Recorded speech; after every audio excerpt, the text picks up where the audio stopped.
Bom, quem estuda o Espiritismo vai concluindo paulatinamente que na realidade a própria reencarnação já é um tratamento, né? Nós estamos em tratamento aqui na Terra, até porque nós encontramos em alguns conteúdos das obras básicas que a Terra, na dimensão em que nós nos encontramos, é ao mesmo tempo uma escola, onde nós vamos tomando conhecimento do que somos, do que estamos fazendo aqui, do que nós temos que alcançar. É ao mesmo tempo uma prisão, que a gente não pode sair daqui e às vezes consegue até furar o bloqueio através do suicídio, mas traz isso consequências inevitáveis e nem sempre confortáveis. E ao mesmo tempo é um hospital, porque na realidade ao longo da nossa caminhada na direção do progresso nós vamos assumindo alguns compromissos em relação ao meio, ao próximo e consequentemente a nós mesmos. Então estamos em tratamento. Estamos em tratamento e os remédios, invariavelmente, têm o nome de pai, mãe, de irmão, de irmã, de esposa, de marido, de filho, de sogra, de cunhado.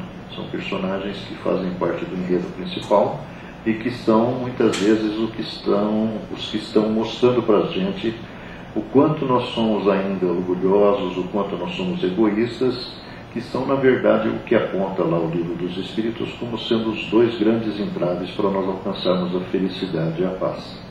Nós dividimos esse trabalho em duas partes. A primeira delas, vamos falar um pouquinho de saúde do ponto de vista daquilo que o Espiritismo tem a dizer. Depois nós vamos falar de alguns tratamentos. Então, a primeira coisa, nós vamos definir saúde do ponto de vista da Organização Mundial de Saúde, né? Ela diz que a saúde é um estado de completo bem-estar físico, mental e social, e não consistindo somente na ausência de uma doença ou enfermidade. Então, é um conceito mais amplo do que era no passado, né? Então, bem-estar físico, mental e social. E o Espiritismo tem uma outra visão talvez um pouco mais ampla. Ele diz o seguinte, que saúde ou doença resulta, na verdade, da harmonia ou não das reações entre espírito, perispírito e corpo. Sendo que o espírito é na realidade o eu, né? É a essência, é a individualidade, é aquilo que está progredindo. O corpo espiritual, o perispírito, é um periférico, é a roupa de baixo. E o corpo físico, a roupa de cima, é um outro periférico. Sendo que esse último periférico, que é isso que nós estamos vendo aqui, ele, na realidade, repercute tudo aquilo que vem do comando chamado espírito. Ao mesmo tempo, esse corpo aqui filtra para dentro uma série de informações que passam pelo perispírito, desorganizando-o, como nós vamos vendo daqui a pouquinho, desarmonizando e trazendo para nós alguns desconfortos, né? Então, nós temos que lembrar também que o Espiritismo traz essa outra informação, dizendo que a maioria das doenças, como todas as misérias humanas, são expiações do presente ou do passado, ou provas para o futuro.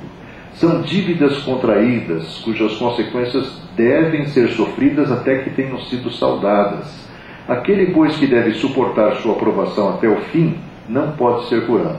Pode ser o médium mais fantástico que tem aqui na Terra, se na realidade o processo ainda não foi terminado, na realidade a pessoa pode ter até um atenuamento dos seus processos aí patológicos, né? As paixões e os excessos de toda espécie, por sua vez, criam em nossos organismos condições nocivas, frequentemente transmissíveis pela hereditariedade. Então o Espiritismo vem reafirmar, ou talvez ampliar o conceito de que filho de drogado será drogado, filho de alcoólatra tende a ser alcoólatra. Por quê? Porque na verdade nós vamos ver na frente que o espírito, como um ímã, atrai para a sua atmosfera pessoal as influências compatíveis com seus hábitos, né? Muitas vezes hábitos que não condizem com a maneira como nós deveríamos nos conduzir dentro da vida.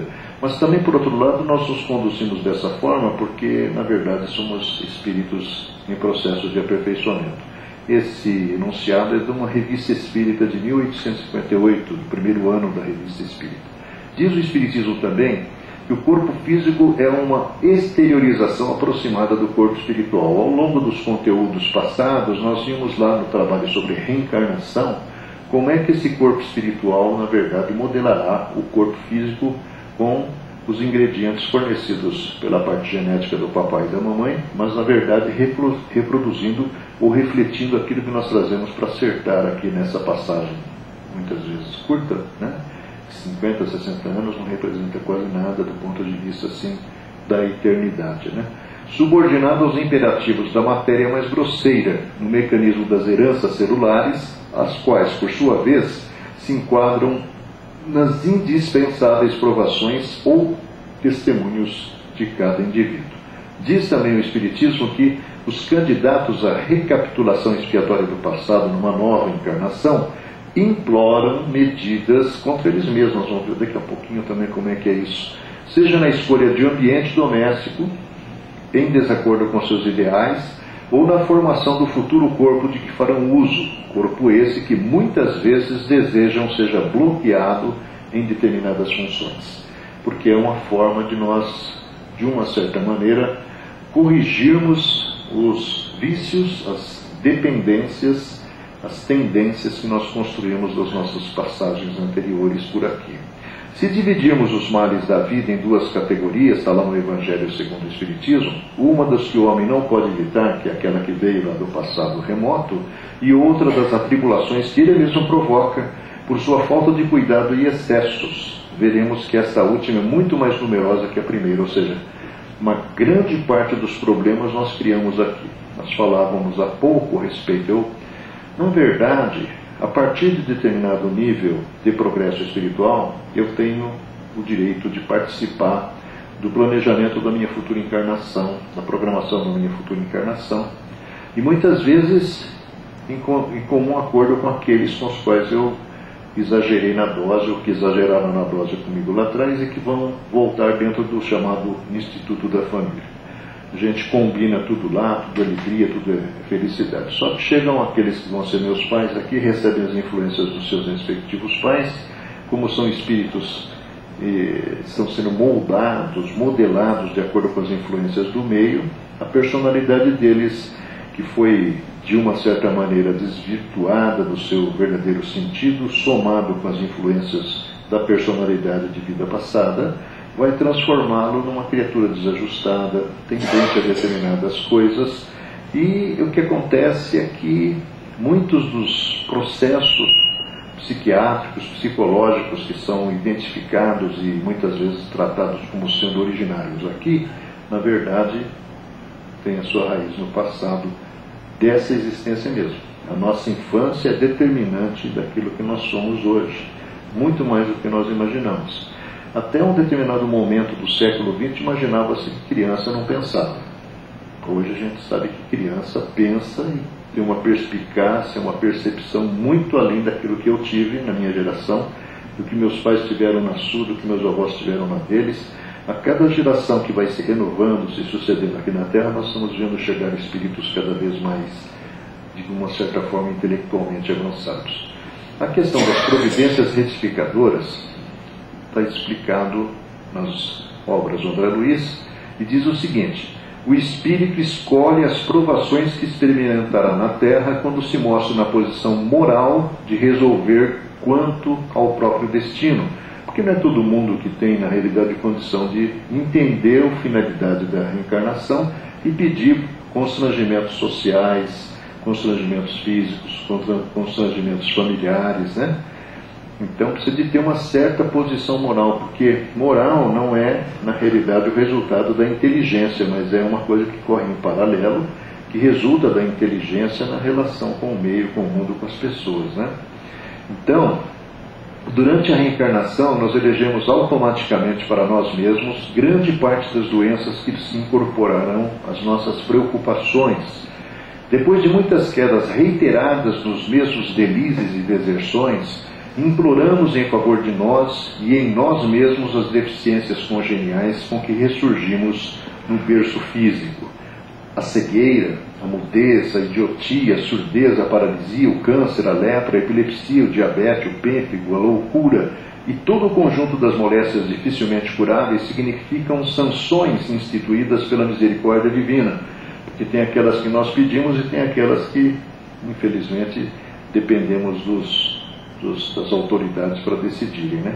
Uma coisa que fica bem claro quando a gente estuda a questão da sexualidade, por exemplo, é que inversões sexuais, que são processos tão comuns quanto a cegueira, a mudez, eu posso renascer surdo, posso renascer cego, e posso nascer também na condição inversiva, mas não por decisão minha, porque eu sei que a barra vai ser muito pesada. Então, os tribunais da espiritualidade que decidem, olha, você fez 3 vezes, você foi lá numa condição, você agora vai ter que ir numa condição de restrições, e infelizmente vai passar por grandes rejeições sociais, rejeições familiares, grandes conflitos interiores, porque você vai se ver no espelho como um homem e na essência ser uma mulher, ou vice-versa. Isso, o Espiritismo, é interessante a posição, porque vai ao encontro do entendimento daquilo que está acontecendo na atualidade, onde inclusive algumas forças certamente não bem intencionadas estão tentando tirar a caracterização masculino-feminina como uma identificação até em documentos, né? Portas adentro da justiça universal, atendendo-nos aos próprios pedidos, para que não venhamos a perder as bênçãos eternas do Espírito a troco de lamentáveis ilusões humanas, porque a gente vem para cá, toda a pressão que sofremos, na realidade, vai nos levar na direção da maioria. Lá na apresentação do mês passado sobre o Apocalipse, o Kardec dá aquele exemplo incrível. Se são 20 milhões de pessoas, na verdade, dominam ou predominam, infelizmente, os maus. Mas para que haja uma inversão dessa situação, vão sendo retirados paulatinamente, às vezes coletivamente, acidentes de avião, acidentes geológicos, catástrofes, inundações, vão morrendo grandes contingentes de pessoas, terremotos, e vai chegar um ponto em que vai haver um equilíbrio entre aqueles que são os maus por natureza e aqueles que estão numa condição um pouco melhor. E isso vai se inverter em algum momento. Quando os que estão numa condição melhor forem maioria em relação àquela minoria que sobrou, muitos dessa minoria vão se mudar naturalmente para uma outra condição, elevar-se em um determinado status, né? Então, é assim que eles veem a questão da transformação pela qual a Terra está passando, saindo da condição de mundo de expiação e provas para mundo de regeneração. É uma coisa que vai acontecendo sem que a gente o perceba, paulatinamente, progressivamente. Nessa questão da sexualidade é a mesma coisa, né? Saúde com base no Espiritismo. Então nós vamos ver ela sob o ponto de vista espiritual, porque nós sofremos influências mentais, emocionais, através do sem-fio do pensamento. Porque nós trazemos desarmonias construídas no passado, que vão se manifestar na esquizofrenia, nas síndromes do pânico, no transtorno bipolar, na depressão profunda, em outros quadros que são de origem espiritual. Nós temos os problemas perispirituais, que são repercussões e reações do periférico, quer dizer, o que eu estou fazendo aqui para o meu corpo, na minha relação com o meio, com a sociedade, está repercutindo no meu corpo espiritual. As emoções destrambelhadas que eu manifesto muitas vezes na minha relação com as coisas e com as pessoas, está repercutindo no meu corpo espiritual, trazendo, fixando determinadas situações. O problema físico, né? Alimentação errada, em quantidade, as dependências que eu vou criando, cigarro, bebida, a falta de higiene adequada, os problemas ambientais, epidemias que tomam conta, febre amarela, essas doenças assim que atingem grande contingente de pessoas, são aquelas que acabam implicando na falta de saúde do ponto de vista físico. E o social. O primeiro problema é a família. As ligações afetivas, os antagonismos entre os componentes são alguns dos elementos que estão influenciando na minha saúde social. E o problema da sociedade, a vida profissional, as relações que eu tenho com o meio em que eu estou interagindo, seja no ambiente profissional, seja no ambiente social, a relação de amizades que eu tenho lá no boteco, lá na esquina, nos happy hour, né? Tudo isso daí está interferindo na minha saúde social, que tem a ver com aquilo que o Espírito vai nos dizer a partir de agora. Repetimos aquela imagem de sempre. O Espírito é aquele ponto de luz ali, que se reveste desse periférico, chamado corpo espiritual ou hiperespírito, durante a fase humana, porque antes da fase humana, que está explicado lá na questão 607A do Livro dos Espíritos, nós não éramos assim. Estávamos, de uma certa maneira, enquadrados dentro dos reinos anteriores da própria natureza, do reino do animal irracional. E, por sua vez, essa estrutura vibrátil aqui, chamada corpo espiritual, está revestida da formatação humana, que é, na realidade, o resultado das contribuições genéticas da mamãe e do papai, né? Bom, vamos ver alguma coisa sobre o espírito. Quantas coisas interessantes que o espiritismo tem a nos dizer que tem a ver com a saúde espiritual. Bom, o pensamento é uma força, é o atributo característico do ser espiritual, é ele que distingue o espírito da matéria. Sem o pensamento, o espírito não seria espírito, ou seja, pensamento, espírito, mente, é tudo a mesma coisa. O pensamento, força viva e atuante, cuja velocidade supera a da luz, por isso que a gente não consegue capturar o pensamento assim. Nós conseguimos até treinar um certo domínio sobre ele, mas ele é muito rápido.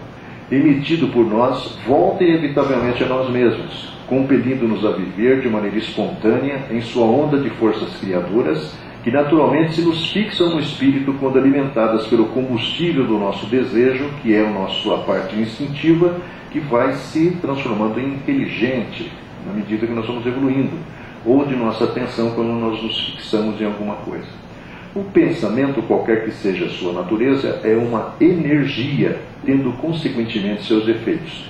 Velocidade da luz, não tem barreiras físicas que impedem de atravessá-las. Experiências foram feitas já com placas de chumbo, com vidro, com um monte de coisa, e o pensamento, na sua onda emitida pelo ser humano, consegue transpor tudo isso e alcançar, do ponto de vista físico, objetivos a quilômetros de distância, e nem se fale do ponto de vista espiritual. O pensamento é a força criadora de nossa própria alma e por isso mesmo é a continuação de nós mesmos. Através dele atuamos no meio em que vivemos e agimos, estabelecendo o padrão de nossa influência, sobretudo na relação com as pessoas. Mágoas, ressentimentos, desesperos, atritos e irritações, que são comportamentos emocionais muito comuns, entretecem crises do pensamento, estabelecendo o que eles chamam lesões mentais, que é um termo assim muito interessante, que culminam em processos patológicos, porque isso vai repercutir. Estados emocionais de grande ansiedade podem resultar em gastrites, podem resultar em problemas cardiovasculares, podem resultar em problema de hipertensão, pode resultar num AVC, pode resultar num infarto. No corpo e na alma, quando não se convertem de pronto em pábulo da loucura ou em sombra da morte. Exteriorizando ideias conturbadas, assimilamos as ideias conturbadas que se agitam em torno do nosso passo, porque nós não estamos isolados no meio, existe um monte de gente nos observando muitas vezes nas outras dimensões e sintonizam conosco, atraem-se a nós, porque o nosso pensamento é um ímã e muitas vezes, como nós vamos ver daqui a pouco, nós absorvemos os fluidos emanados por essas pessoas que desencadeiam processos que vão das patologias físicas até os transtornos psicológicos, psiquiátricos, emocionais e espirituais. Elementos esses que se nos ajustam ao desequilíbrio emotivo, porque nós não somos uma retilínea conduta, né? Nós temos instabilidades que vão, de uma certa forma, se manifestando na nossa vida de relação, em função do tempo, em função das pessoas com as quais a gente convive, uma resposta mal dada, mal criada, uma ironia que nós ouvimos, leva-nos ao desequilíbrio emotivo assim com muita facilidade, agravando-nos as potencialidades alérgicas ou pesando nas estruturas nervosas que conduzem à dor. Mantidas tais conexões, surgem frequentemente os processos obsessivos, que é uma novidade que o Espiritismo trouxe lá no século XIX, através do Livro dos Médiuns, que parte da questão 459 do Livro dos Espíritos, que fala que nós somos muito mais influenciados pelos Espíritos do que imaginamos, e invariavelmente eles nos conduzem, que muitas vezes, sem afetarem a razão, nos mantêm no domínio de enfermidades fantasmas. Às vezes nós criamos mentalmente sintomas que na realidade refletem imaginariamente uma doença que nós não temos. que nos esterilizam as forças. Isso vai causando uma perda de tempo e pouco a pouco nos corroem a existência ou não no mal. O corpo espiritual, que é o chamado perispírito, segundo o Espiritismo está dizendo, é o corpo básico, constituído de matéria sutil, sobre o qual se organiza o corpo de carne. Nós vimos lá na apresentação sobre reencarnação que tudo, na realidade, começa com a sintonia do espírito que deverá renascer com o aparelho reprodutor da mamãe, que tem um magnetismo vigoroso e que, na verdade, vai ajudar a localizar dos 300 milhões de espermatozoides ejaculados em 5 mililitros de matéria, o modelo que está, talvez, num daqueles espermatozoides que vai, já de uma certa forma, repercutir os problemas que eu trago por dentro de mim mesmo, que farão com que eu renasça com determinadas limitações físicas, mentais, muitas vezes algumas doenças que vão se manifestar ao longo do meu processo de replicação e renovação contínua das células, pois algumas doenças vão se manifestar a partir de determinada idade. A esquizofrenia, por exemplo, sabe-se hoje que começa a se manifestar por volta da puberdade, da adolescência, quando antes se imaginava-se, quando Breuer descobriu ela, que ela só se manifestava no início da vida adulta. O tempo, as mudanças do comportamento social fizeram com que essa faixa de idade se reduzisse. Mas tudo, na verdade, está repercutindo o que está no corpo espiritual, que, por sua vez, reflete aquilo que é o espírito, que traz do passado como desarmonia ou harmonia. A grande maioria das doenças tem a sua causa profunda na estrutura semimaterial desse corpo espiritual. Havendo o espírito agido erradamente, em algum momento, no passado recente ou remoto, nesse ou naquele setor da existência ou da experiência evolutiva, ele vai marcar o corpo espiritual com desequilíbrios ou distonias. E nós vemos nas experiências do Brian Weiss, naquele conteúdo que nós fizemos sobre regressão de memória no passado, naqueles temas todos que foram tratados aqui, na formação da personalidade, nós temos, na verdade, um arquivo de dados que o Bruce Lipton, na realidade, fala que é talvez o movido pelo processador mais rápido do mundo, que em questão de segundos nós mobilizamos milhões de informações para reagirmos ao meio diante dos estímulos que recebemos. Então, na realidade, esse corpo perispiritual, com os desequilíbrios que tem dentro de si, no caso do espírito, está predisposto à instalação de determinadas enfermidades conforme o órgão atingido. Ou seja, nós trazemos já certos órgãos vulneráveis. Eu bebi demais, então eu tenho problemas gástricos, hepáticos. Eu fumei demais, eu tenho problemas de respiração, problemas pulmonares. E aí uma mágoa, um rancor, um ódio pelo meu pai, pela minha mãe, vai, na realidade, concentrar naquela região mais vulnerável determinadas cargas que vão desencadear processos anormais de replicação celular e que vão se manifestar na forma daquilo que o Kardec chama de causas atuais das aflições, lá no Evangelho, no capítulo 5, Bem-aventurados os aflitos, que são aqueles processos de câncer ou de outras doenças, como abordados aí por outros profissionais ou especialistas, né? E que vão mostrar que a sua mudança de pensamento pode, muitas vezes, reverter quadros que a medicina julga insolúveis. Isso é provado, Existem obras que mostram isso em algumas escolas que não são espíritas. A patogenia, na essência, envolve estudos que remontam ao corpo espiritual. Quer dizer, se não levarmos em consideração, e é isso que a gente vê, todo mundo fica deslumbrado aí com esses caras que ficam fazendo teorizações em cima das possíveis causas de determinados comportamentos, de determinados transtornos psicológicos, psiquiátricos, mas só olhando a carcaça aqui, não vem o antes. E o que está acontecendo aqui é a repercussão do ontem, do antes. Nós somos o efeito daquilo que criamos lá atrás.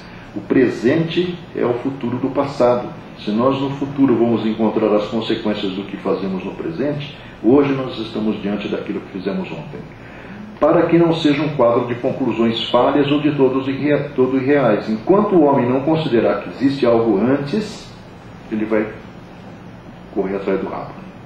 O perispírito irradia ao redor do corpo, formando uma espécie de atmosfera impregnada das qualidades boas ou más do espírito encarnado. Quer dizer, há um campo de força ao nosso redor, dinâmico, que na realidade, até certo ponto, pode ser detectado através de alguns equipamentos como a máquina Kirlian, que mostram que isso aí repercute a nossa emoção, que isso aí tem expansão, tem contração, que tem picos, que na verdade, de acordo com diagnósticos que aqui no Brasil infelizmente nós não temos, né? Outro dia eu ouvi um diagnóstico de uma pessoa lá dos Estados Unidos, que eu conheço, e eles pegaram e associaram as irradiações da máquina Kirlian justamente com os conteúdos que estão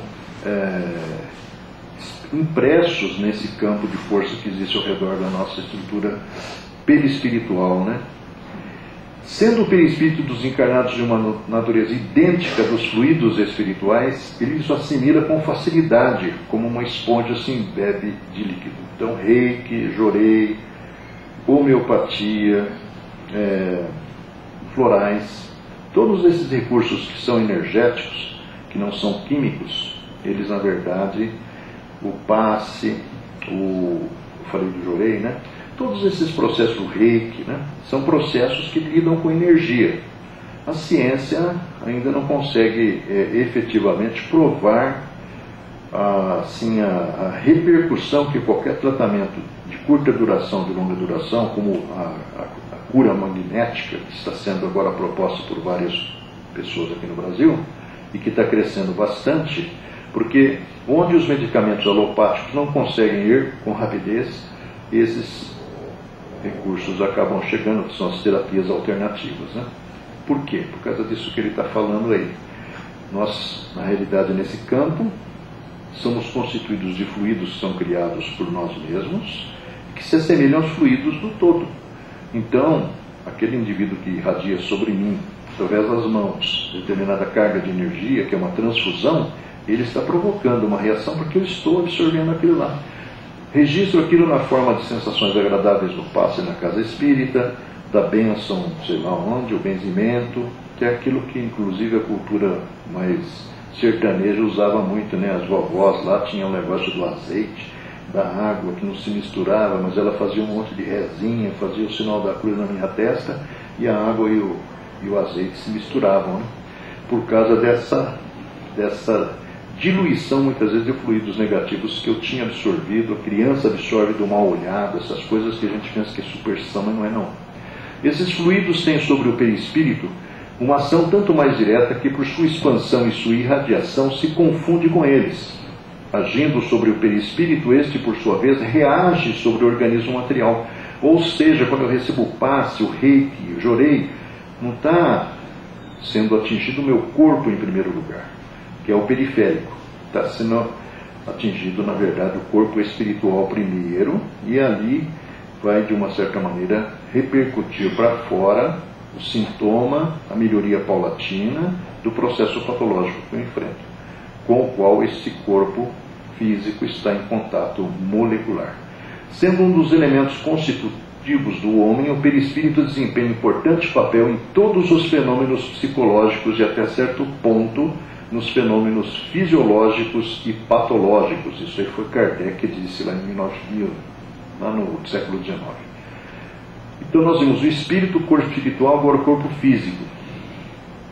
O corpo físico é uma exteriorização aproximada do corpo espiritual, perispiritual, subordinado aos imperativos da matéria grosseira, porque eu recebi a contribuição genética física de um homem e de uma mulher, no mecanismo das heranças celulares, sendo que essas heranças celulares, elas estão subordinadas às heranças espirituais, psicológicas que eu trago e que de uma certa forma ajuda a compor aquela receita do corpo que eu vou me servir a partir da fecundação, as quais, por sua vez, se enquadram nas indispensáveis provações ou testemunhos de cada indivíduo.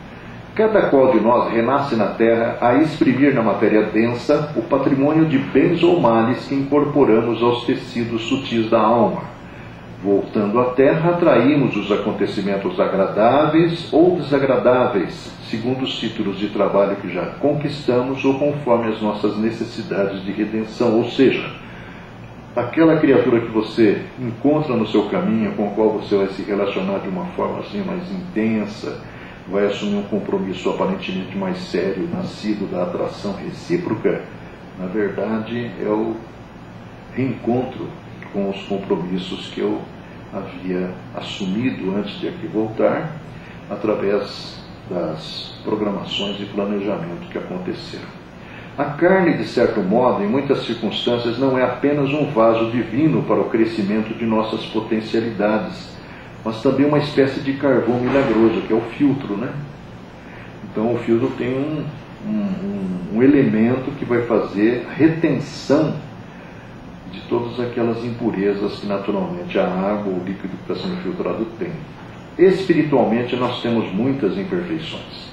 E na verdade o corpo vai, na realidade, exteriorizar aquilo que eu carrego por dentro de mim mesmo. Então esse corpo é uma espécie de carvão milagroso, absorvendo-nos os tóxicos e resíduos de sombra que trazemos no corpo substancial, que é o corpo espiritual, que está replicando aquilo que eu tenho dentro do meu espírito. O corpo físico e o presente, olha que interessante o que eles dizem. Seja na ingestão do alimento inadequado, muita gordura, muito sal, por extravagâncias à mesa, como demais, seja no uso de entorpecentes, cigarro, mesmo a droga, maconhinha, no alcoolismo mesmo quebrando, aquele aperitivinho, no aborto criminoso, nos abusos sexuais, estabelecemos em nosso prejuízo síndromes abdominais de caráter urgente, úlceras gastrointestinais, afecções hepáticas, dispepsias crônicas, pancreatites, as desordens renais, as irritações do cólon, os desastres circulatórios, as moléstias neoplásicas, a neurastenia, que é a fraqueza, o traumatismo do cérebro, as enfermidades degenerativas do sistema nervoso, além de todo um largo cortejo de sintomas outros. Do ponto de vista da medicina daqui, a gente pode até supor, né? Eu tenho 3 irmãos, vamos imaginar, só eu tenho o problema, por que os outros não têm? Eles não vieram da mesma fonte, da mesma raiz, dos mesmos matrizes? Na verdade, tudo isso que eu estou enfrentando tem a ver com meu comportamento de hoje, que, ampliado por conta daquelas predisposições que eu trago do passado, por ter já castigado meu corpo com os vícios lá de trás, e vão se manifestar agora em forma de doenças, né? Enquanto que falar mal dos outros, na inconformação, na inveja, no ciúme, no despeito, na desesperação e na avareza, isso é tudo comportamento de hoje, né? Engendramos variados tipos de crueldade silenciosa com que, viciando o próprio pensamento, atraímos o pensamento viciado das inteligências menos felizes, porque tem muita gente que compactua conosco desses sentimentos e que na realidade ficam naqueles aparentes monólogos que eu tenho, na verdade estão dialogando comigo constantemente, me empurrando na direção da frustração e do fracasso existencial, encarnadas ou desencarnadas, que nos rodeiam. Tem pessoas que também gostam daquele papo furado. Exteriorizando ideias conturbadas, assimilamos as ideias conturbadas que se agitam em torno do nosso passo. Elementos esses que se nos ajustam ao desequilíbrio emotivo, agravando-nos as potencialidades alérgicas ou pesando nas estruturas nervosas que conduzem à dor. Mantidas tais conexões, surgem frequentemente os processos obsessivos. Eu nem percebo, mas na verdade eu estou muitas vezes sob influência espiritual, que pode ser que me leve a um atendimento especializado, seja numa casa espírita, numa casa evangélica, numa casa de outras preferências religiosas, né? Que muitas vezes, sem afetarem a razão, nos mantém no domínio das enfermidades fantasmas que nos esterilizam as forças e pouco a pouco nos corroem a existência. Espírito, corpo espiritual, corpo perispiritual, corpo físico, agora a família. A família consanguínea entre os homens pode ser apreciada como o centro essencial de nossos reflexos, agradáveis ou desagradáveis, que o pretérito nos devolve. Ou seja, não existe família acidental aqui na Terra. A partir de determinado momento, esse cuidado começa a ser, de uma certa forma, olhado com mais atenção, e os programas existenciais que desfrutaremos nessa dimensão, os planejamentos que teremos, que conta com a nossa colaboração, vai fazer com que a família espiritual se filtre na família consanguínea. Os companheiros do passado voltam a nós reclamando o trabalho ou a pacificação, o reajuste ou a assistência que lhes devemos. A parentela no planeta faz-se filtro da família espiritual, sediada além da existência física, mantendo os laços preexistentes entre aqueles que lhes comungam o clima. Arraigada nas vidas passadas de todos aqueles que a compõem, a família terrestre é formada assim de agentes diversos, porquanto nela se reencontram comumente afetos e desafetos, amigos e inimigos para os ajustes e reajustes indispensáveis ante as leis do destino. Retomamos assim, antes do berço, o contato direto com os nossos credores e devedores para a liquidação dos débitos que contraímos, cujo balanço efetivo jaz devidamente contabilizado nas leis divinas. É desta maneira que comumente renascemos na Terra, segundo as nossas dívidas ou conforme as nossas necessidades, assimilando para esse fim a essência genética daqueles que se nos afinam com o modo de proceder e de ser. Por isso nós dissemos lá no começo que a reencarnação já é um tratamento que nosso espírito está sofrendo. O familiar portador de inquietação e sofrimento é sempre a mesma pessoa que se desequilibrou à conta de nossos erros. Em épocas transatas, eu pressionei tanto a pessoa que ela se matou. Eu pressionei tanto a pessoa que ela virou um alcoólatra. Eu pressionei tanto a pessoa que ela virou um dependente químico. E que exige reabilitação ao preço do nosso cuidado e devotamento nas áreas da existência física. Então o que acontece? Esse cara vai voltar para junto de mim, às vezes vai viver pouco, eu vou sofrer demais com a sua separação, com o afastamento por conta da morte, porque tanto ele fez na vida passada, se matou, se drogou, bebeu demais, que os anos que ele deveria viver aqui na Terra foram abreviados, mas ele vai ter que voltar para cumprir o trecho que na realidade ele deixou de cumprir. E vai viver aquele pouco tempo, eu vou me apaixonar profundamente por ele, e ele provavelmente vai ter uma grande ligação comigo, e na realidade eu estou apenas colaborando para que ele se reerga dentro das leis cósmicas que estão inscritas dentro dele. Como o caso do adotado, né, que a gente falou acho que na outra oportunidade. Né? Todo parente difícil é trabalho de amor ou reharmonização que a divina providência nos confia. Quer dizer, não está aí um acidente, a sogra, o cunhado, o pai, a mãe, a esposa, o marido, o irmão, a irmã, o filho. Na verdade, é uma oportunidade de nós exteriorizarmos o amor que está em desenvolvimento dentro de nós, a fim de que tenhamos o privilégio de transfigurá-lo em degrau de serviço e luz no rumo da nossa própria sublimação. Esposo e esposa não são os donos exclusivos da empresa chamada família. Sogro e sogra, cunhados e tutores consanguíneos são também associados aí, né? Sócios comanditários, cobrando juros do capital afetivo que emprestaram, e os filhos vão aparecendo na feição de interessados no reajuste, reclamando cotas de sacrifício. Bom, família e a vida profissional que está dentro da doença social lá que a gente falou.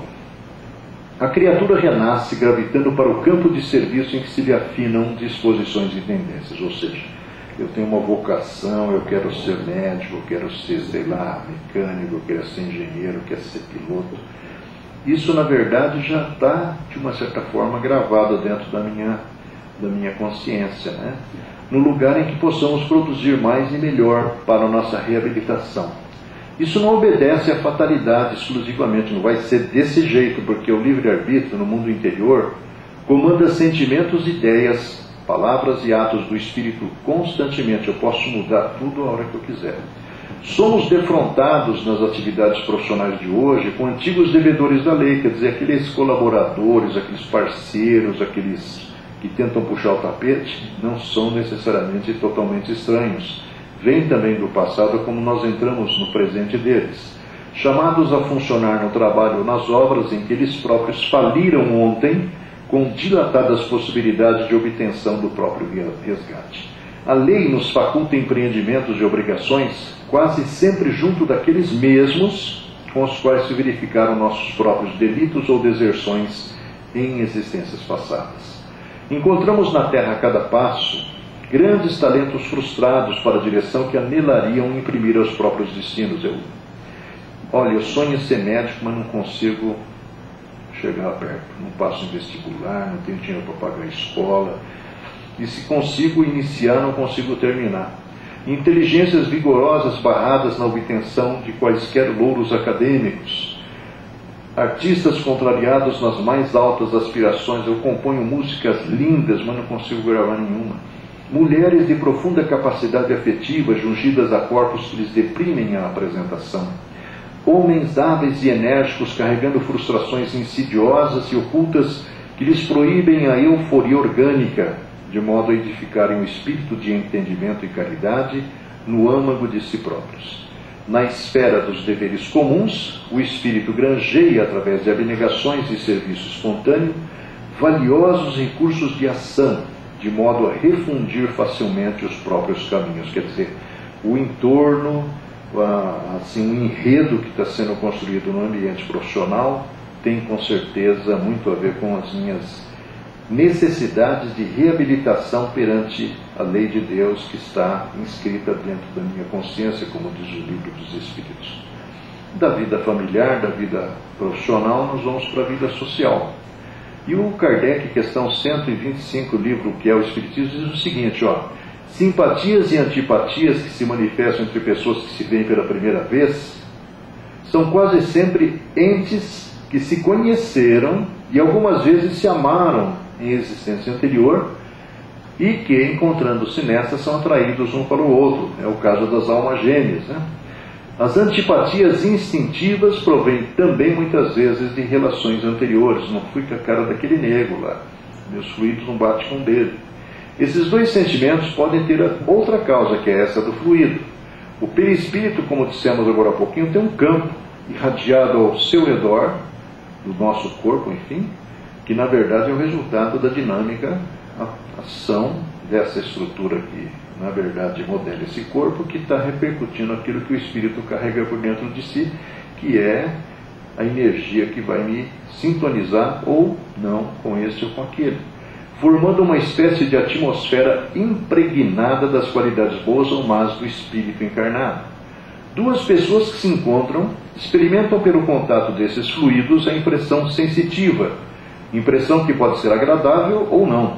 Os fluidos tendem a confundir-se ou a repelir-se, segundo sua natureza semelhante ou dessemelhante.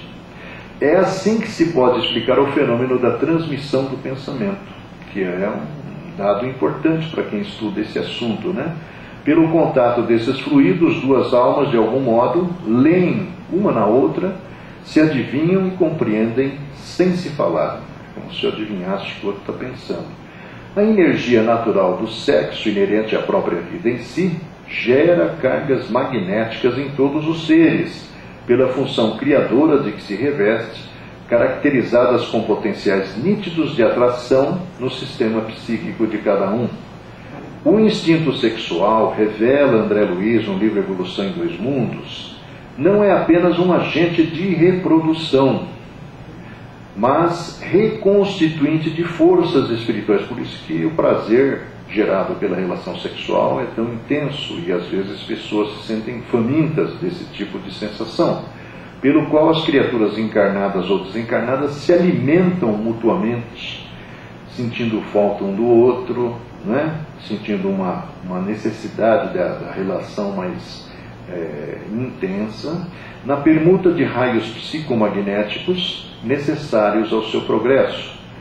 Caro é o preço, porém, né, que pagamos pelas lesões afetivas, cometidas invariavelmente na ânsia de satisfazer aquelas sensações que provocamos nos outros. Nas ocorrências da Terra de hoje, quando se escreve e se fala tanto em torno do amor livre e do sexo liberado, muito poucos são os companheiros encarnados que meditam nas consequências amargas dos votos não cumpridos. Vão se transformar muitas vezes na solidão em algum momento do futuro, né? Grande número de doenças devido aos fluidos perniciosos de que é penetrado o organismo. Isso é uma revelação interessante que o Kardec vai fazer nas obras conhecidas como Revista Espírita. Porque se eu tenho um campo de força ao meu redor, eu entro dentro de um antro qualquer, de uma balada qualquer, de uma festa rave qualquer, de um ambiente onde o carnaval, na verdade, está intensamente sendo praticado, ali tem um campo maior, né? Como o planeta Terra também tem um campo de força que o cerca, que é o resultado de todas as emanações dos seus habitantes e também das suas estruturas físicas. Então Kardec está dizendo, isso também pode causar doença. Vamos ver como. Os meios onde superabundam os maus espíritos são impregnados de maus fluidos que o encarnado absorve pelos poros perispiríticos, como absorve pelos poros do corpo as doenças contagiosas graves. Uma aglomeração qualquer que seja, é um foco de radiações de pensamentos diversos. É como uma orquestra, um coro de pensamentos onde cada um emite uma nota. Resulta daí uma multiplicidade de correntes e eflúvios, cuja impressão cada um recebe pelo sentido espiritual, como num coro musical, cada um recebe a impressão dos sons pelo sentido da audição. Os meios onde superabundam os maus espíritos são, pois, impregnados de maus fluidos, que são absorvidos por todos os poros perispirituais, como se absorve pelos poros do corpo as emanações das matérias pútridas, causadoras de várias doenças endêmicas, diz Kardec. Se, por exemplo, considerarmos um meio onde predominam pensamentos que reflitam sentimentos desequilibrados e, consequentemente, a presença de maus espíritos que foram atraídos por ali, ele estará impregnado de maus fluidos que o encarnado absorve pelo perispírito, como pode absorver pelos poros do corpo substâncias nocivas ou curativas.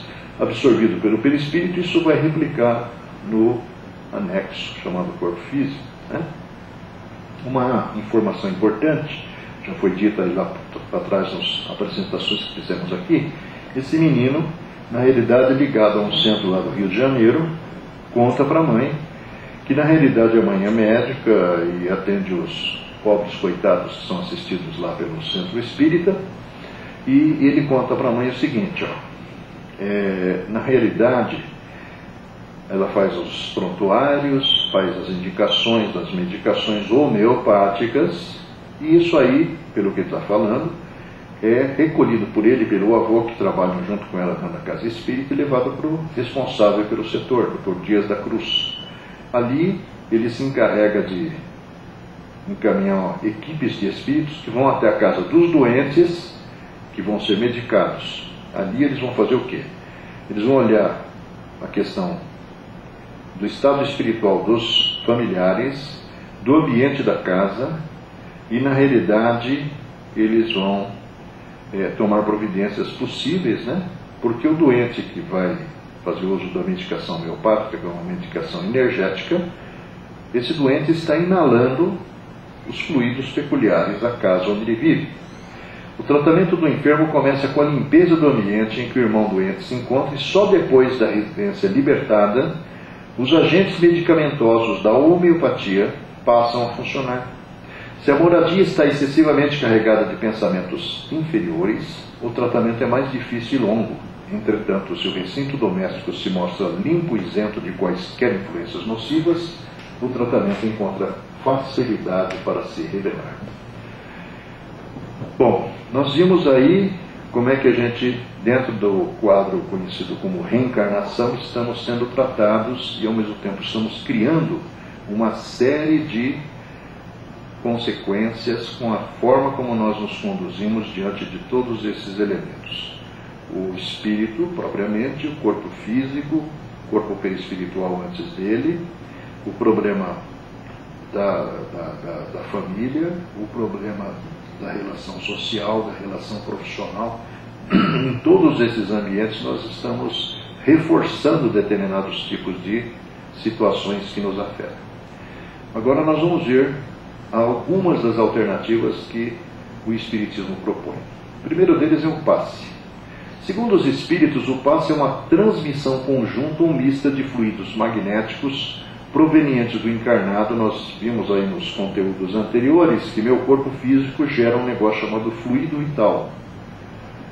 E de fluidos espirituais, que na verdade são os fluidos resultantes daquela dinâmica do funcionamento do meu corpo espiritual, que se somam dos fluidos dos espíritos interessados no bem-estar que eu estou buscando, não devendo ser considerado uma simples transmissão de energia animal, ou seja, não é só uma transferência de energia do meu fluido vital. Esse fluido vital sai misturado com o fluido perispiritual e o fluido dos espíritos que estão invariavelmente conduzindo todo o processo de auxílio. O encarnado absorve fluidos pelos poros perispiríticos, como já vimos, como absorve pelos poros do corpo doenças contagiosas graves. Na assistência magnética, os recursos espirituais se entrosam entre a emissão e a recepção, ajudando a criatura necessitada para que ela ajude a si mesma. Ou seja, quem está recebendo não pode só ficar no passivo, ele tem que estar interagindo também com o momento. Por isso que nas casas espíritas há uma recomendação para que nós pensemos em Jesus, que é uma figura comum dentro das casas espíritas, porque o espiritismo é uma doutrina dita cristã, né? Então todo mundo tem lá uma ideia feita a respeito do Jesus trazida da infância ou construída mais recentemente, e aquele que está diante do passista, neutralizando a sua própria ação mental naquele instante, acaba se tornando receptivo. A mente reanimada reergue as vidas microscópicas que a servem no templo do corpo, edificando valiosas reconstruções. É assim que começa muitas vezes o processo de restauração da saúde. A aplicação do passe tem como finalidade auxiliar a recuperação das desarmonias físicas e psíquicas, substituindo os fluidos deletérios por fluidos benéficos, equilibrar o funcionamento de células e tecidos lesados, promover a harmonização do funcionamento da estrutura neurológica, que garante o estado de lucidez mental e intelectual do indivíduo. Ou seja, não é só uma cena que está se processando naquele momento, há todo um conjunto de resultados que podem auferir-se dali. A faculdade de curar pela imposição das mãos deriva evidentemente de uma força excepcional de expansão, mas diversas causas concorrem para aumentá-la, potencializá-la, entre as quais são de colocar-se na primeira linha a pureza de sentimentos dos dois interessados, né, do que está aplicando e do que está recebendo, o desinteresse do que está aplicando, a benevolência, a vontade de ajudar, o desejo ardente de proporcionar um alívio, a prece fervorosa, tem que saber usar esse recurso, e a confiança em Deus, numa palavra, todas as qualidades morais, diz Allan Kardec. Alguém não pode substituir alguém de maneira na recepção do passe, mas a mentalização do necessitado do socorro espiritual nos trabalhos que acontecem nas casas, principalmente nas casas espíritas, produz o efeito remotamente, por parte de quem recebe semelhante auxílio magnético, como um apoio e assistência de grande valor para quem pede a intervenção da vida maior. Durante o sono físico é comum a gente ouvir que acontecem assistências à saúde física, mental e espiritual, né? Vamos ver o que diz aí os espíritos. A obra assistencial dos espíritos amigos interfere nos tecidos sutis da alma, e é possível, quando a criatura se desprende parcialmente da carne, a realização de maravilhas. Porque nós sabemos pelo Espiritismo que do simples cochilo ao sono demorado ou prolongado, meu corpo espiritual sai parcialmente do corpo, mantendo-se ligado principalmente através de um único cordão que recebe todas as sensações experimentadas pelo espírito lá, como transfere para o espírito também todas aquelas que o corpo está experimentando, queda da temperatura, é um ruído no quarto ao lado, alguma coisa que cai no quarto e assim por diante.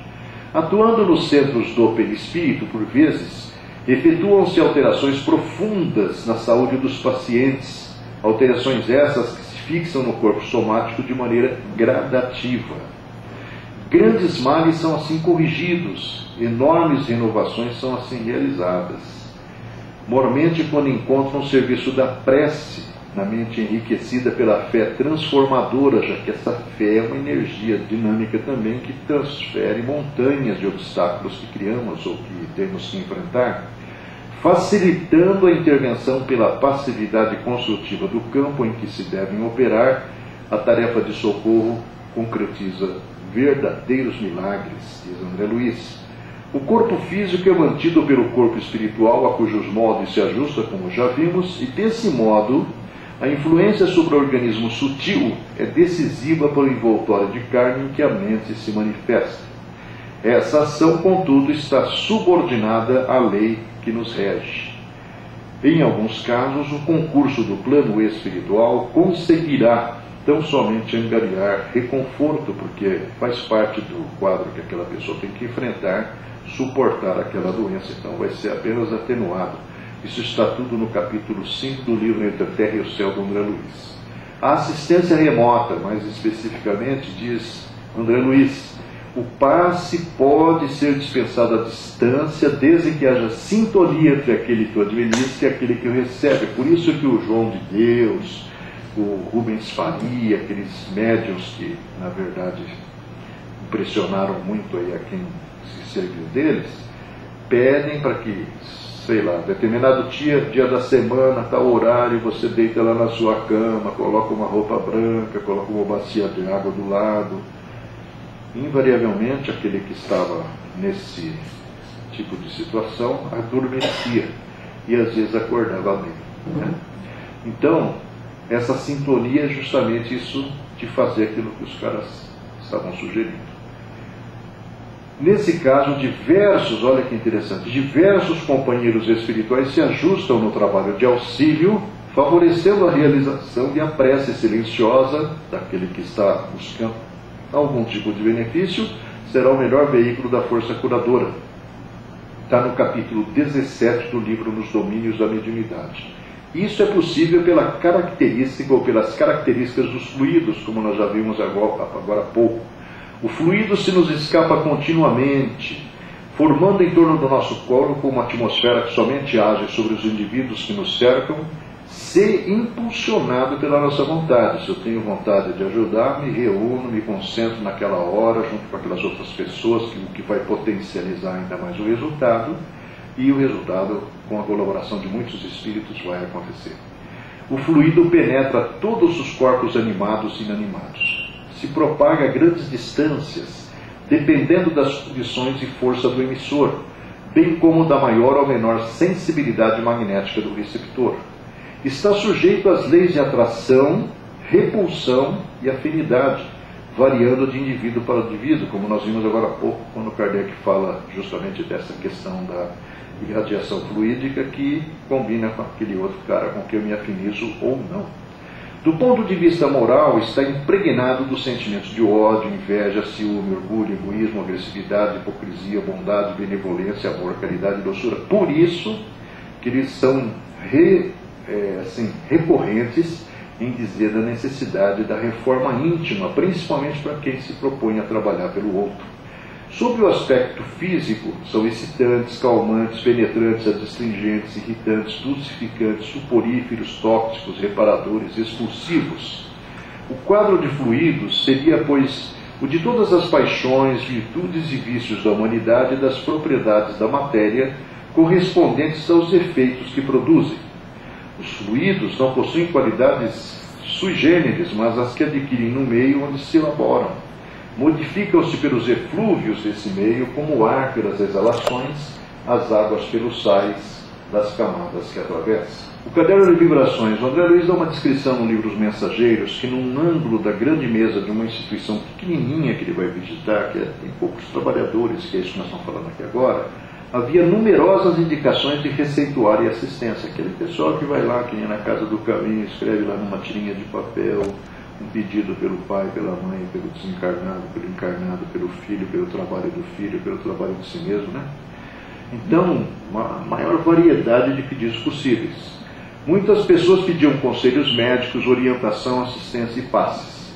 4 facultativos desencarnados se moviam diligentes, fazendo uma classificação, uma separação. E secundando-lhes o esforço monetário, 40 cooperadores diretos iam e vinham recolhendo informações e enriquecendo pormenores. Isso aí é de 1944.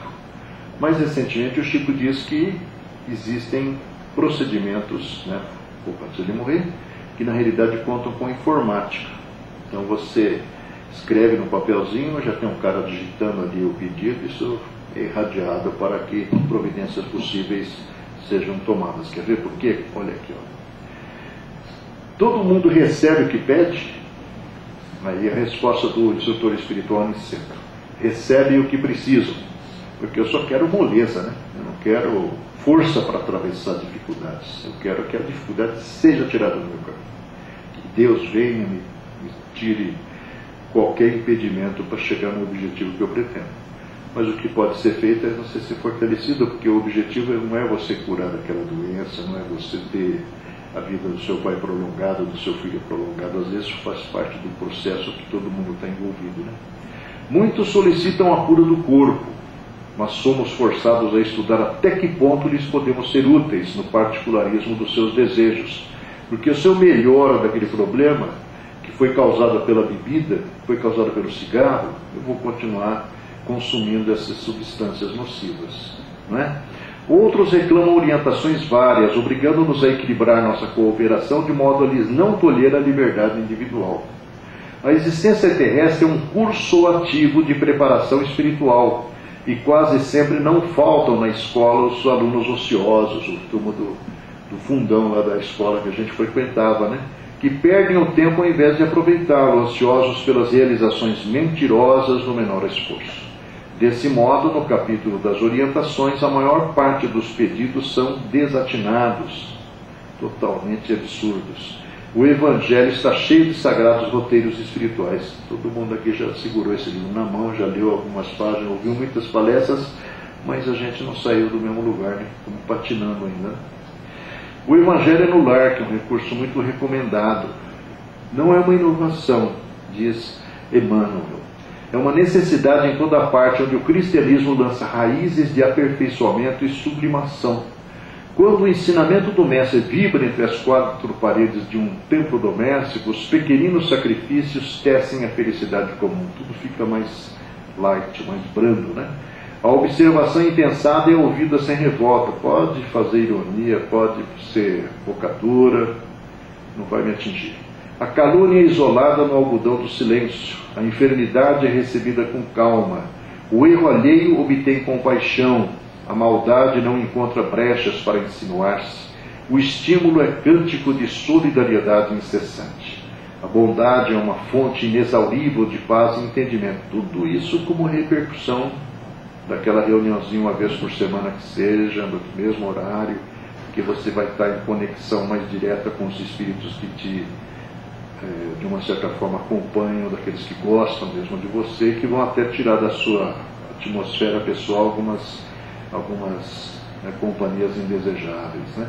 A gentileza é a inspiração de todas as horas, o sorriso é a senha de cada um, a palavra permanece revestida de luz, vinculada ao amor que o amigo celeste nos legou. Somente depois da experiência evangélica do lar, o coração está realmente habilitado para distribuir o pão divino da Boa Nova junto da multidão. Só que a gente tem 1 hora de grande satisfação assistindo o Fantástico, mas não temos 10 minutos para fazer isso aí. É incrível. Para falar de Jesus a gente não tem tempo no mundo, né? Não é verdade? Todo mundo, viu? Eu vejo até na minha casa, né? Eu sou casado, né, há 37 anos, mas para conseguir fazer hoje, quando tempo as crianças ainda estavam em casa, a gente até tinha uma certa disciplina. Depois que foram embora, só sobrou nós dois, é difícil fazer a pessoa sempre ter alguma coisa antes. Hoje, inclusive, com esse maravilhoso instrumento do capeta chamado celular, né? Do WhatsApp. Isso daí é o capeta.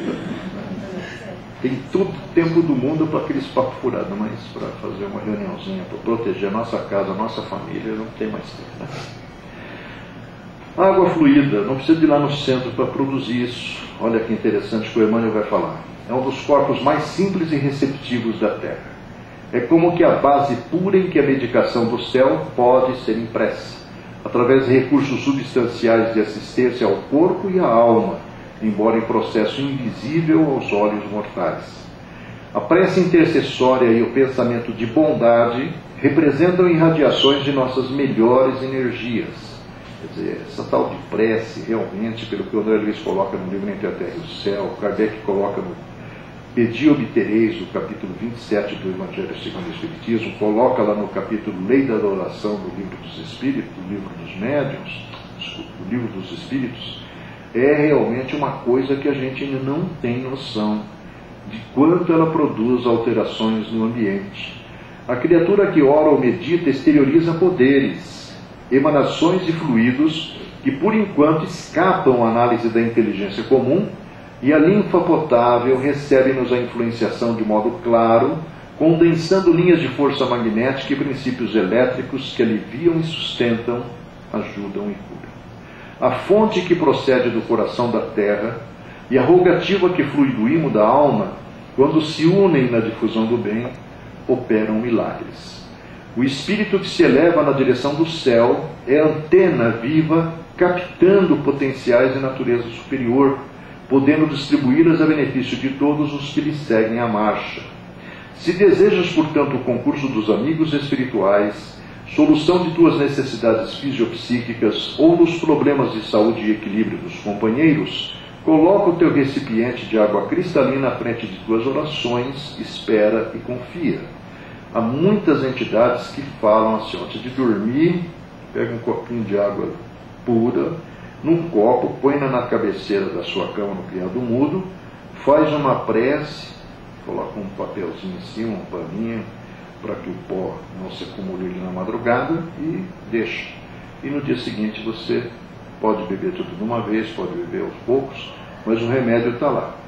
O orvalho do plano divino magnetizará o líquido, com raios de bênçãos estará então consagrando o sublime ensinamento do copo de água pura, abençoado nos céus. Tem muitos episódios na vida de muitos personagens que o Espiritismo coletou aí, né? O Jesus Gonçalves, por exemplo, ele estava com um processo avançado de hanseníase, já estava perdendo os pedaços, tinha uma dor no fígado, na parte gástrica terrível. E uma noite ele fez um desafio a Deus e colocou lá aquele copo de água. No dia seguinte bebeu a água estava com sabor amargo, mas a dor praticamente desaparece. É um dos casos.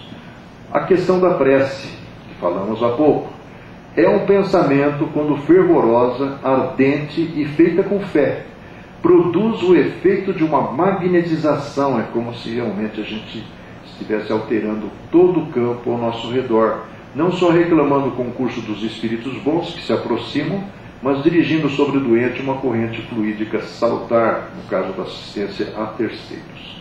A prece é uma verdadeira evocação, atraindo os bons espíritos solícitos em virem secundar os esforços da pessoa bem intencionada.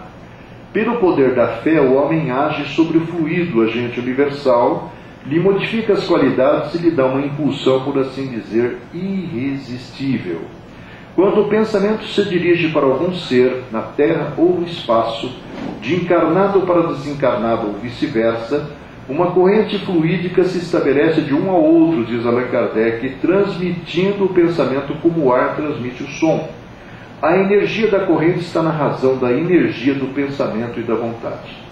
A ação fluídica é poderosamente secundada pela confiança do doente, quer dizer, o cara também tem que fazer a parte dele, né? Acreditar. A prece traça fronteiras vibratórias, neutralizando muitas vezes influências negativas que estão ao nosso redor. A prece, qualquer que ela seja, é ação provocando a reação que corresponde à sua natureza, pairando na região em que foi emitida ou elevando-se mais ou menos, recebendo a resposta imediata ou remota, segundo as finalidades a que se destina. A oração opera verdadeira transfusão de plasma espiritual no levantamento de nossas energias. Se você está no meio de uma grande crise, experimente fazer uma prece, não aquela decorada, mas aquela que brota do seu coração. A prece é o traço de luz que une as almas que se amam, onde quer que se encontrem. A claridade da prece, tudo se transforma em torno dos nossos passos. O sofrimento passa a ser purificação, como a noite é a promessa do dia. Se a inquietação te bate à porta, busca a prece e medita. A oração é uma fonte em que podemos aliviar a alma opressa. A oração é o fio misterioso que nos coloca em comunhão com as esferas divinas. O problema da desobsessão, que se tornou aí bastante comum nas casas espíritas, embora seja, no meu modo de entender, uma versão brasileira. Se você busca nas obras básicas de Kardec, existem diálogos com entidades espirituais, mas o objetivo dele era obter informações sobre como é essa realidade espiritual que, naquela época, começava a ser, de uma certa maneira, descoberta, né, pelas investigações através de vários médiuns que ele fala que eram os microscópios para nós conseguirmos enxergar o mundo espiritual. Então, a desobsessão, o espiritismo no Brasil, no meu modo de entender também, ele até Chico Xavier no Pinga Fogo, até mais ou menos o ano 70 do século XX, na realidade era um espiritismo que foi se desenvolvendo em função da influência dos espíritos, porque a literatura básica do espiritismo, produzido por uma única editora até então, até os anos 70, que era a Federação Espírita Brasileira no Rio, não era acessível para esse continente chamado Brasil. Então, quem foi impondo diretrizes, regras, formas de proceder, formatações de trabalho, foram os espíritos encarnados. O passe, da forma como nós o conhecemos, com todas essas múltiplas variações de acordo com a casa espírita, não era citado específica e objetivamente da forma como ele é feito nas obras básicas de Kardec, nem na Revista Espírita. Então, uma versão brasileira, com uma desobsessão, que é o diálogo com aquele espírito desencarnado que está infernizando a vida de algum adversário do passado, né? Diz André Luiz, há imenso número de vigorosos hipnotizadores espirituais nas linhas atormentadas da ignorância e da crueldade, de onde se originam os mais aflitivos processos de obsessão, que é isso contra o qual vai lutar aquele procedimento, que dentro de uma casa espírita, se for uma casa grande, na realidade cada grupo muitas vezes tem diretrizes diferentes. Nos casos da obsessão grave, diz Allan Kardec, o obsediado está como que envolvido e impregnado de um fluido pernicioso que neutraliza a ação dos fluidos salutares e os repele. É desse fluido que é preciso desembaraçar o chamado obsediado. Eliminar o fluido mal se consegue com a ajuda de um fluido melhor, que produza de alguma forma um efeito reativo, diz Allan Kardec. Necessário também levar o espírito perverso, através do diálogo, a renunciar aos seus maus propósitos, e o obsediado, que é a pessoa que está doente, a compreender a sua situação, para que ela possa também reagir, né, mudando sua forma de ser, acionando sua vontade e também a prece, que o Kardec fala que é o mais poderoso auxiliar contra a obsessão, como aliados no processo de cura dessa criatura, né? As reuniões de cura que hoje estão se multiplicando aqui em São Paulo, principalmente, né? Vamos dizer que o Kardec fala. Sobre isso ele tem muito conteúdo na Revista Espírita, nas números da Revista Espírita. Diz ele, a mediunidade curadora, embora parte integrante do Espiritismo, é por si só toda uma ciência, que agora parece que vai um número maior de pessoas sendo mais objetivamente estudada, né? E rejeitada também por muitas casas espíritas, porque um médium muito famoso estava dizendo outro dia que pesquisou, fez uma revisão em todas as obras básicas, em todos, e não existe citações de reuniões de cura. Ele está equivocado, porque a Revista Espírita, nos seus variados números, tem muitos relatos de Allan Kardec sobre isso. Porque se liga ao magnetismo e não só abarca todas as doenças propriamente ditas, mas todas as variedades tão numerosas e tão complexas das obsessões, e por seu turno também influem sobre o organismo. Ele está falando, na verdade, que o Espiritismo não cura ninguém. Realmente não vai curar. Ele cura a partir da sua determinação e vontade de se curar, né? Do ponto de vista espiritual. A mediunidade curadora é exercida pela ação direta do médium sobre o doente, com o auxílio de uma espécie de magnetização de fato ou de pensamento. Quem diz médium diz intermediário. Há uma diferença entre o magnetizador propriamente, que é isso que está se estudando hoje por aí, e o médium curador. O primeiro magnetiza com seu fluido pessoal e o segundo com o fluido dos espíritos, ao qual serve de condutor. O magnetismo produzido pelo fluido do homem é o magnetismo humano, que é aquele fluido vital. O que provém do fluido dos espíritos é o magnetismo espiritual, que é associado ao seu fluido perispiritual médium e o seu fluido vital médium com o corpo físico, vai propiciar àquele que está diante de você alívio para a sua enfermidade. O espírito pode agir diretamente, sem intermediário, sobre o indivíduo. Kardec tem inclusive relatos na Revista Espírita de problema de uma fratura que foi corrigida com uma colocação do osso no lugar, né, por um espírito que não serviu de médium. Está descrito isso, nós já usamos isso numa das apresentações que fizemos aqui nos meses que se passaram. Como foi constatado em muitas ocasiões, seja para aliviar e o curar, se possível, seja para produzir o sono sonambúlico. Na descrição da Revista Espírita, a pessoa teve uma melhora tão extraordinária que ela não fez, talvez não tomou os cuidados necessários e o problema repetiu. Aí o espírito sugeriu a realização de nova reunião daí uns 2, 3 dias e fez, na realidade, o procedimento totalmente de novo, né? E a pessoa acabou sendo curada. Quando age por um intermediário, é o caso da mediunidade curadora. O médium curador recebe o influxo fluídico do espírito desencarnado, está na Revista Espírita. E, muito importante, já dito aqui várias vezes, a mediunidade curadora não vem suplantar a medicina e os médicos, vem simplesmente provar a esses últimos que há coisas que eles não sabem e os convidar a estudá-las, que a natureza tem recursos que eles ignoram. Para terminar, a teoria do fluido cósmico individualizado, escreve Allan Kardec, em cada ser, sobre o nome de fluido perispiritual, abre campo inteiramente novo para a solução de uma imensidade de problemas até agora insolúveis. A medicação, qualquer que seja, não é tudo no problema da necessária restauração do equilíbrio físico. O socorro espiritual representa material que deve ser aproveitado pelo enfermo desejoso de restabelecer-se. Isso foi dito pelo André Luiz, repetindo as palavras do Alexandre, no capítulo 18 do livro Missionários à Luz. Um dia, o homem ensinará ao homem que a cura de todos os males reside nele próprio.